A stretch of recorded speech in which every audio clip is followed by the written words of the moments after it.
yo no creo en Dios, ¿cierto? Yo no creo en Dios y esto desestabiliza, ¿no?, los cimientos que dan sentido a la vida del juez. Por eso la figura de Merceau comienza a convertirse en un peligro. Se convierte en un peligro para el juez, a tal punto que le dice que quiere que mi vida carezca de sentido. ¿Cómo me va a venir a decir que Dios no existe? No hay nadie, ¿no? Incluso aquellos que le dice algo por el estilo, parafraseando, aquellos que le dan la espalda a Dios, incluso ellos terminan reconociéndolo, terminan cediendo ante él, ¿cierto?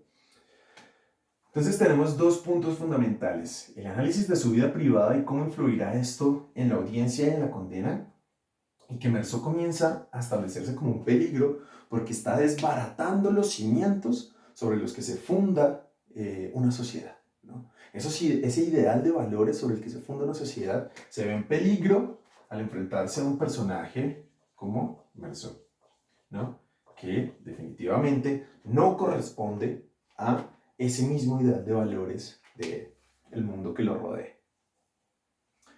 Esto tal vez es lo más relevante que podemos señalar sobre el primer capítulo de la segunda parte del extranjero.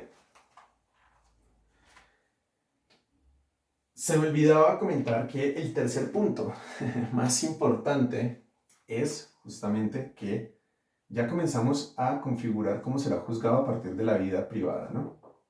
Se convierte en un peligro, ¿no?, para la estabilidad de la sociedad, en el sentido en que viene a desequilibrar los valores sobre los que se funda, ¿no?, sobre lo que le otorga sentido a la vida. Esto inicialmente por el concepto, la noción de Dios, ¿no?, que le da un sentido a la vida. Pero hay un tercer punto fundamental que iba a dejar pasar de lado y es, se comienza a dar un proceso, desde aquí se comienza a configurar un proceso de deshumanización de Merceau, cuando se lo llama anticristo, ¿no? El juez de instrucción lo llama anticristo y esto lo podemos interpretar como un proceso de deshumanización, ¿no? Es mucho más fácil atacar ese peligro cuando lo deshumanizamos, cuando lo desnaturalizamos y ya no lo reconocemos como hermano nuestro, ¿no? En ese sentido cobra mucha importancia el hecho de que se lo llame anticristo. Esto ahondará más en la condena, en la manera en que el procurador va a emitir la condena en contra de Merceau.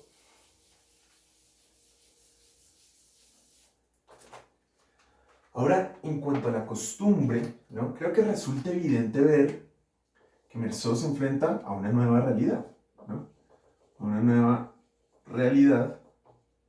Pareciera que estuviera retomando las palabras de Claudia López, pero Merceau se enfrenta a una nueva realidad en la que ha perdido, ¿no?, su libertad, ¿cierto? Y se entiende la privación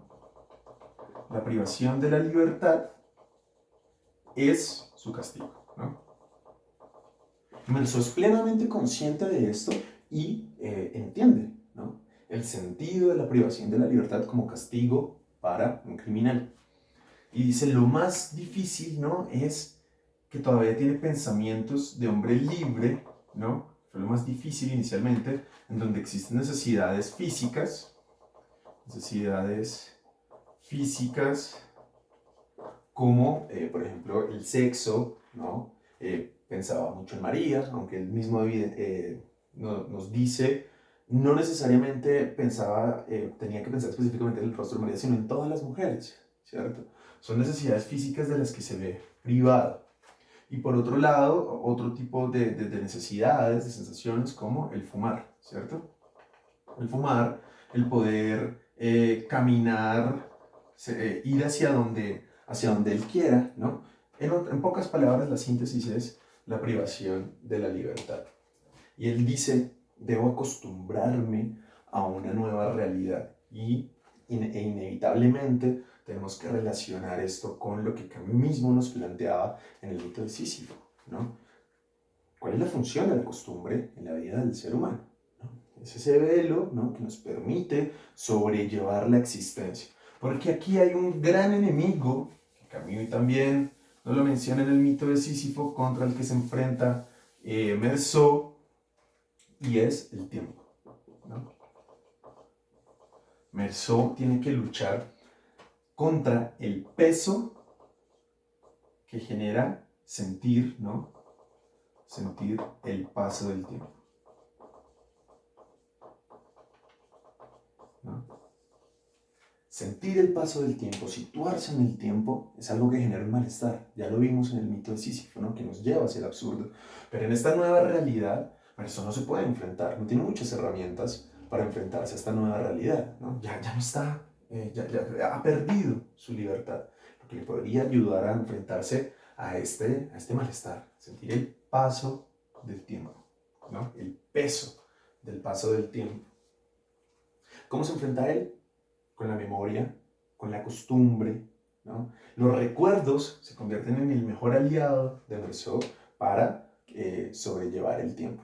Aquí hay un dato curioso, ese recorte de periódico que encuentra Meursault sobre el checoslovaco en su celda, será llevado al teatro. Esa síntesis de esa historia, ¿no?, del hijo que vuelve unos años después rico, la madre y la hermana lo matan queriéndole robar su fortuna, y se enteran luego de que han matado a su hijo y a su hermano, y terminan suicidándose cada una. Fue llevado por Camus al teatro, ¿no? La obra se llama El Malentendido, bastante buena la obra, recomendada para que la lean. Entonces, ¿no?, los recuerdos, él dice, un día de vida le basta a un hombre para vivir 100 años encarcelado, ¿no? Porque él encuentran en los recuerdos a su mejor aliado para enfrentarse al paso del tiempo, ¿no? Lo importante es no sentir el peso del paso del tiempo, ¿no? Y Meursault nos revela que, ¿no?, ha llegado por medio de la costumbre, a sobrellevar los días, ¿no?, y que ahora su pensamiento es de un presidiario, ¿no? Se ha habituado completamente al estar en la cárcel. Y hay un punto interesante que me gustaría señalar, pero en el que haré énfasis más adelante, en el último capítulo, y es, comienza a recordar incluso a su madre, ¿no? Y le dice, mi madre decía, ¿no?, que siempre terminamos por acostumbrarnos a todo, ¿no? Interesante para señalar esto un poco más adelante, para ver un poco lo arbitrario de la condena. Esto es lo que se explora, ¿no?, en el segundo capítulo, ¿no? Hay un contraste grande también en el segundo capítulo, y es la esperanza que representa María, ¿cierto? No que representa María para Meursault, sino la esperanza que siente María de reencontrarse con Meursault en un futuro, en un mañana, que será mejor en la situación que vivimos inicialmente, ¿no? Recuerden esa sensación de la evasión que se volverá a explorar aquí, ¿no? La elisión específicamente la llama Meursault en el mito de Sísifo, ¿no?, en donde la esperanza, ¿no?, se convierte en una forma de elisión, de dar un salto y no sentir el peso de la existencia, de lo que estamos viviendo inicialmente, ¿no?, para cegarnos de nuevo y no afrontar ese malestar que en el mito de Sísifo es el absurdo, y aquí estamos viendo, ¿no?, representado en la prisión. En la audiencia, tal vez es de los capítulos más interesantes y más cargados, más lleno de situaciones que nos revelan justamente ese enfrentamiento entre el individuo, ¿no?, y la sociedad, ¿no? ¿no?, queriendo eliminar al individuo que le resulta extraño, que como Meursault y como reconocía el juez de instrucción, se ha convertido en un peligro para su estabilidad, ¿no? Busca eliminar todo aquello que le resulta extraño.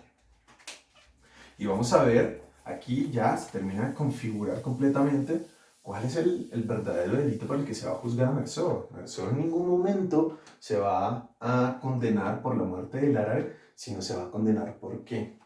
Se va a condenar, acá podemos hablar de